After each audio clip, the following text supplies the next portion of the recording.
Bienvenidos al informativo de Magnificat.tv, dedicado a ofrecer noticias de la Iglesia. Es miércoles 7 de septiembre de 2022. Estos son nuestros titulares. Se ha celebrado en Roma el consistorio que ha reunido a casi 200 cardenales, en el que han recibido el birrete cardinalicio 20 nuevos.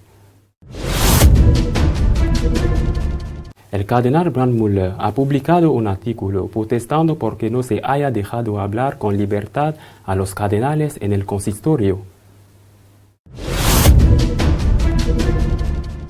El cardenal Grech, secretario general del Sínodo de los Obispos, ha criticado a los obispos polacos y nórdicos que hicieron públicos sus temores sobre el sínodo alemán. El sínodo alemán pedirá a los obispos que renuncien a su función directiva en la Iglesia y, si son homosexuales, que hagan pública su situación.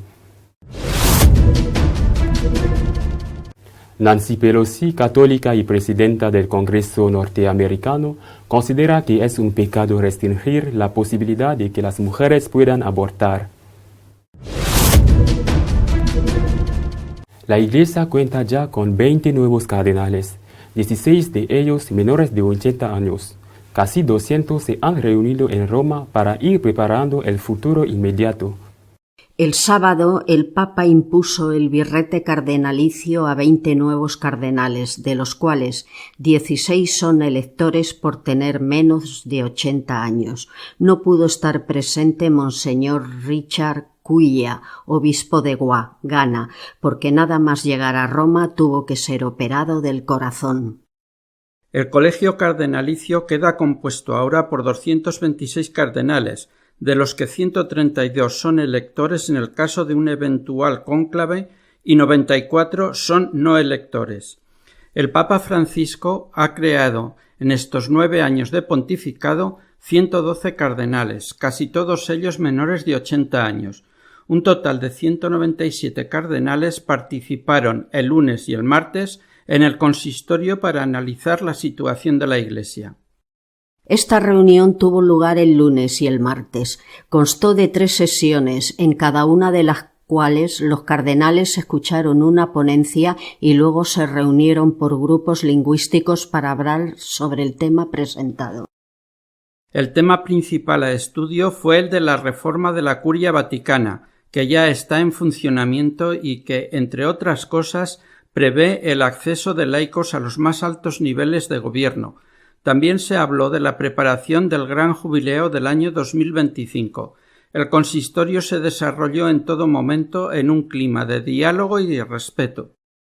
El consistorio terminó el martes por la tarde con una celebración eucarística en la Basílica de San Pedro. En su homilía el pontífice invitó a los cardenales a no dejarse mundanizar y a no creerse que están en la cúspide de la Iglesia.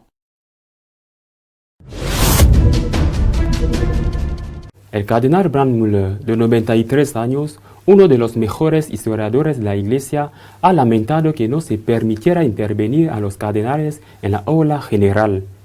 Brandmüller lamenta que el consistorio estuviera fragmentado en grupos lingüísticos, impidiendo con ello el diálogo directo entre todos, como de hecho ocurrió en el consistorio convocado por Francisco en febrero de 2014, en el que muchos cardenales criticaron la posibilidad de que los divorciados vueltos a casar pudieran comulgar.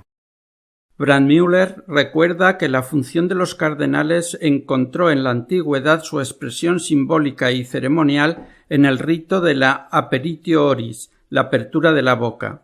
De hecho, significaba el deber de pronunciar con franqueza la propia convicción, el propio consejo, especialmente en el consistorio. Esta franqueza, el Papa Francisco habla de parresía, que era especialmente querida por el apóstol Pablo. Y se queja el cardenal de que esa franqueza es ahora sustituida por un silencio extraño, esa otra ceremonia, la del cierre de la boca, que seguía a la aperitio oris, no se refería a las verdades de fe y de moral, sino a los secretos del oficio.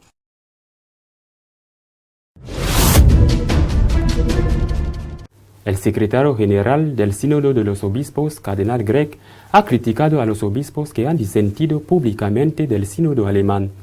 Al secretario general del Sínodo de los Obispos no le ha gustado que se critique públicamente el sínodo alemán y ha acusado a los que lo han hecho, los obispos polacos, nórdicos y algunos alemanes y africanos, de hacer daño con sus críticas. El cardenal Grech parece haber olvidado que la propia Santa Sede publicó un comunicado hace muy poco advirtiendo del riesgo de cisma si los alemanes seguían adelante con sus propuestas. Grech reprobó a los alemanes su forma de comunicar lo que ocurre en el sínodo. No obstante, dijo tener confianza en la Iglesia Católica de Alemania y en los obispos que saben lo que hacen. Del 8 al 10 se va a reunir en Frankfurt la Cuarta Asamblea Sinodal Alemana. Entre otras cosas, se pedirá a los obispos que renuncien al gobierno de las diócesis. Los textos que servirían de base para el debate han sido enviados a los miembros sinodales y también han sido colgados en la web del Camino Sinodal. Fundamentalmente se tratan de igualdad de género y de dar a los laicos más poderes en la toma de decisiones. Se espera con especial expectación el debate sobre el previsto Consejo Sinodal, que pretende garantizar una continuidad permanente del camino sinodal y supondría una interferencia en la constitución episcopal de la Iglesia Católica. Según esto, los obispos deberían renunciar voluntariamente al gobierno de las diócesis y entregarían sus responsabilidades a un consejo. El consejo, formado sobre todo por laicos, sería quien nombrara a los obispos y exigiría a los laicos tuvieran poder decisivo y no solo consultivo, además de poder bautizar, ungir a los enfermos y celebrar matrimonios. Piden también que el derecho canónico se desarrolle para aceptar todas aquellas cosas que sean consideradas como derechos fundamentales en la ley estatal, tal como los supuestos derechos al aborto, a la eutanasia o a los matrimonios homosexuales. Piden que el tratamiento de la homosexualidad en la Iglesia cambie y que se pida perdón por lo que califican de errores del pasado. Reclaman además a los obispos homosexuales que hagan pública su tendencia o sus relaciones para que la diversidad en el episcopado sea igualmente visible. Los obispos y los responsables de la formación sacerdotal también deben trabajar para que se levante la prohibición de la ordenación de hombres homosexuales a nivel de la Iglesia universal y para que se eliminen de los documentos oficiales de la Iglesia todas las declaraciones negativas sobre su orientación sexual. En vista de la discriminación de las mujeres y del clericalismo masculino, además de los puestos de liderazgo adicionales para las mujeres, se exige con vehemencia la ordenación de las mujeres.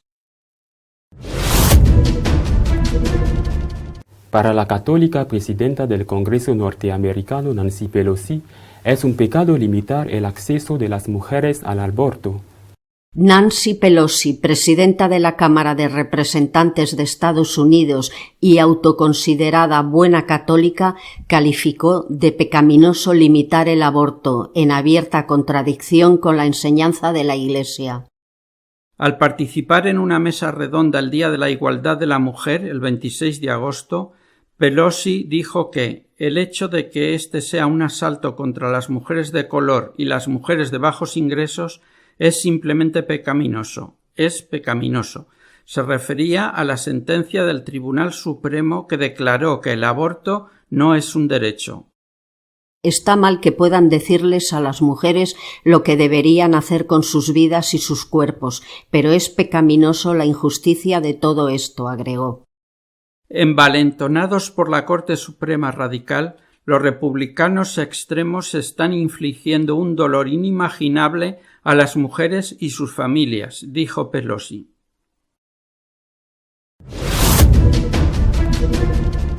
Nuestro editorial de esta semana está dedicado a reflexionar sobre lo ocurrido en el consistorio de cardenales que se ha celebrado en Roma. El consistorio ha terminado. La mayoría de los cardenales ha regresado o está regresando ya a sus diócesis. Ha pasado también la visita del Papa a la ciudad de L'Aquila, donde está enterrado Celestino V, el Papa que dimitió.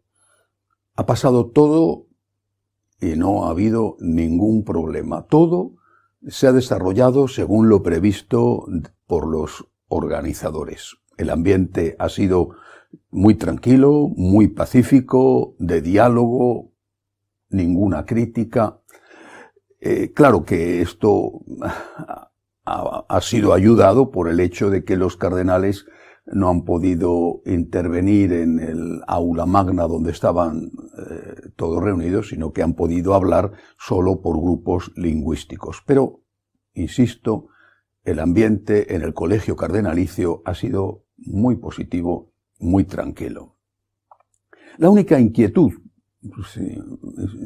ligera inquietud, que un grupo de cardenales ha expresado y habría hecho llegar al pontífice a propósito sobre todo de la cuestión de la reforma de la Curia Vaticana, es sobre el papel de gobierno de los laicos en la Iglesia.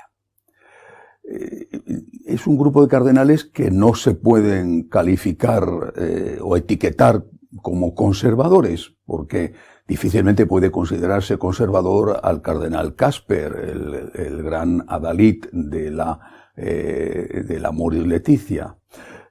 Y sin embargo, Casper es el que está al frente de este grupo, el que de alguna manera extraoficial lo lidera y se atreve a expresar sus opiniones. No solamente está Casper, ahí hay otros cardenales, como por ejemplo el cardenal Ouellet, el todavía prefecto del dicasterio para los obispos. El Concilio Vaticano II fue muy claro al respecto y dijo que, inherente al orden sacerdotal, la persona ordenada recibía 3 encargos, 3 tareas, lo que se llaman los munera, 3 servicios. Estos servicios eran, en primer lugar, la misión, el servicio de enseñar, después el de santificar y luego el de gobernar. El munus de la enseñanza, el munus de la santificación, el munus del gobierno. Y esto era inherente al orden sacerdotal. Y vale, por supuesto, para el sacerdote lo mismo que para el obispo.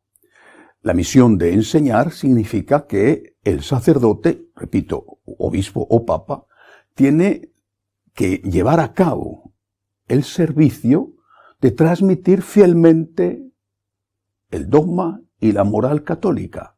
Y no solamente de transmitirlo él, sino de velar, de cuidar, para que lo que está dentro de su campo de responsabilidad, por ejemplo, una parroquia, los catequistas, también ellos transmitan fielmente, íntegramente, la enseñanza dogmática y moral de la Iglesia. De lo contrario, los fieles laicos son engañados por alguien que se supone que tendría que transmitir esa enseñanza y le que está dando otras cosas, que está dando, por ejemplo, herejías muy bien camufladas, eso sí. La misión de santificar es la misión ligada, sobre todo, no únicamente, pero sobre todo, a la celebración de los sacramentos. Todos los sacramentos, de una manera especial, obviamente, la Eucaristía, la penitencia, que son los sacramentos que se reciben con más frecuencia.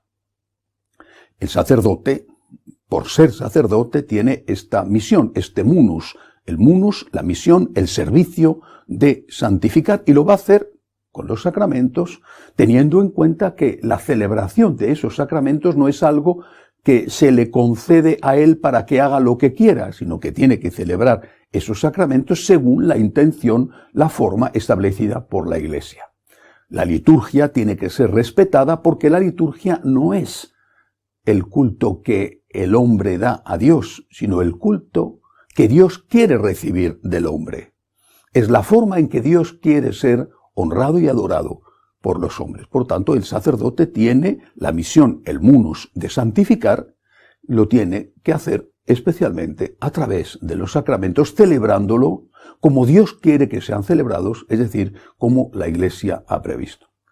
Tanto el munus de enseñar como el munus de santificar, servicio de enseñanza, servicio de santificación, no han sido puestos en duda con la reforma de la Curia Vaticana, que es lo que ha sido presentado, entre otras cosas, pero lo más importante, que ha sido presentado a los cardenales en este consistorio. Pero hay una cuestión, digo, que ha generado una cierta inquietud, que es la misión, el munus del gobierno.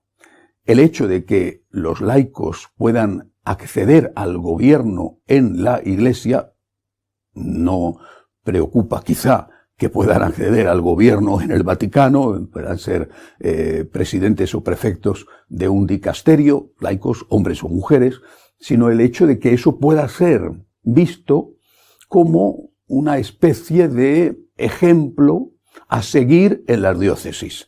Un ejemplo que implicaría o podría implicar diócesis gobernadas por laicos, hombres o mujeres, o parroquias gobernadas por laicos.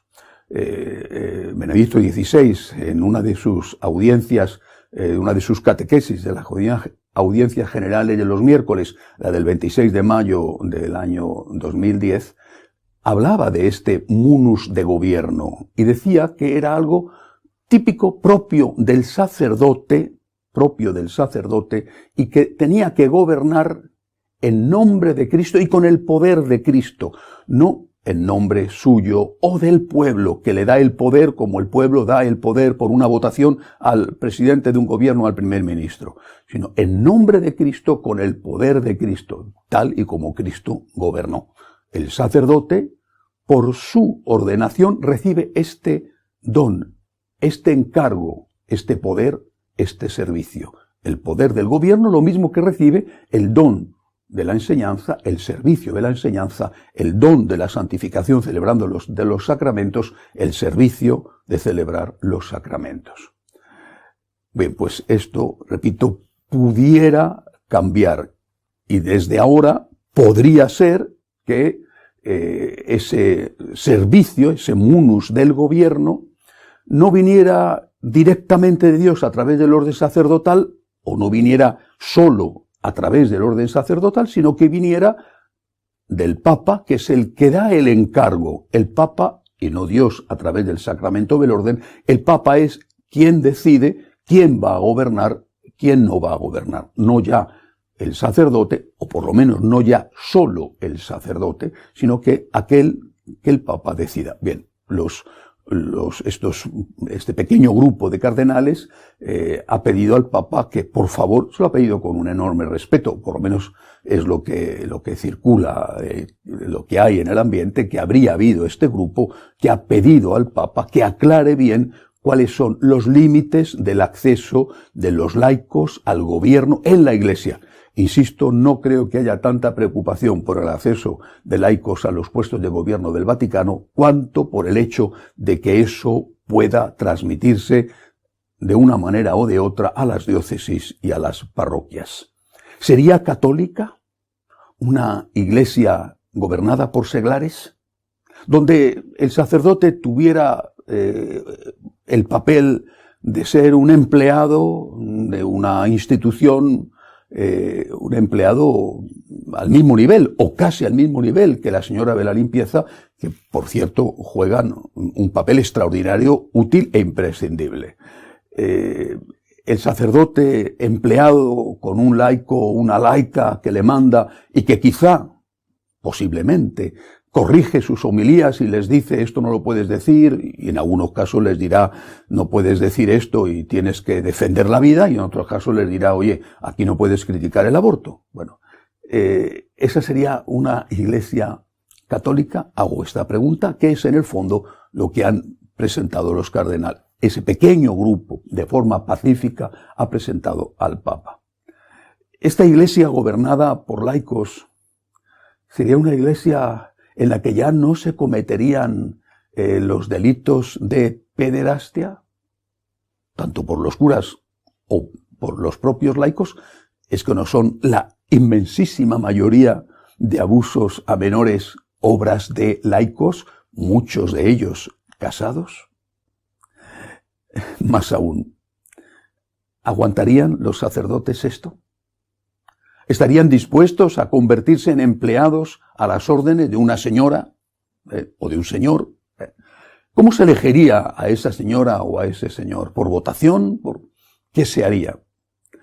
Insisto, la cuestión se ha planteado, y se ha planteado de una forma muy respetuosa, sin que eso conlleve ningún tipo de crítica al Papa, sino previendo lo que pudiera ocurrir en el futuro si los laicos acceden a los puestos de gobierno en la Iglesia.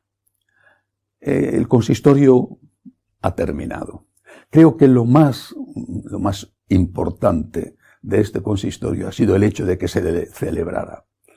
Se han podido ver casi 200 cardenales, son más, pero algunos no han venido. Por ejemplo, no ha venido el cardenal Brenes, de Managua, no ha venido. Ha dicho que es que su mamá estaba muy enferma, cosa que seguramente es verdad.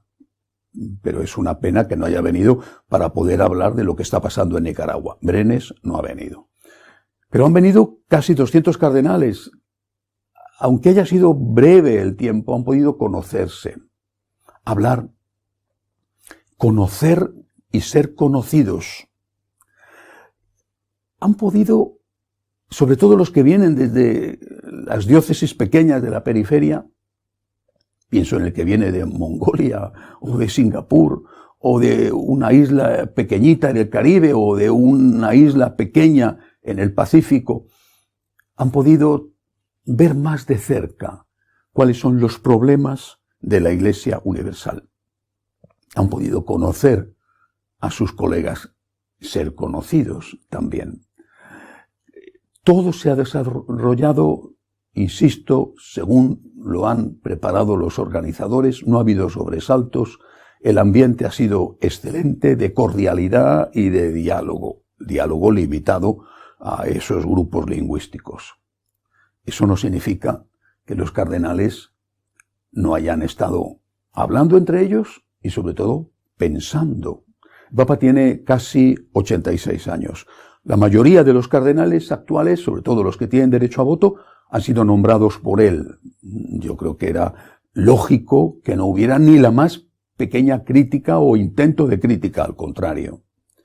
Pero eso no significa que no estén pensando cuáles son los problemas de la Iglesia a cortísimo plazo y qué características tiene que tener el que suceda, cuando Dios quiera, al Papa Francisco, y quizá también qué nombre, qué persona puede ser el que sea el próximo vicario de Cristo. Los cardenales, estoy convencido, están pensando, están preparando ya el futuro inmediato.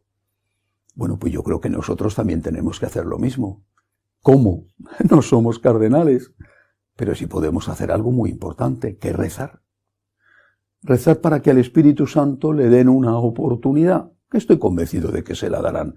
Rezar por el presente y por el futuro, por un futuro que no sabemos cuándo será, pero que ya no puede tardar demasiado. Hasta la semana que viene, si Dios quiere. Si desean estar al día de lo que va sucediendo en la Iglesia, pueden hacerlo en nuestra página de noticias www.catolicosonline.org. Hasta dentro de 2 semanas, si Dios quiere.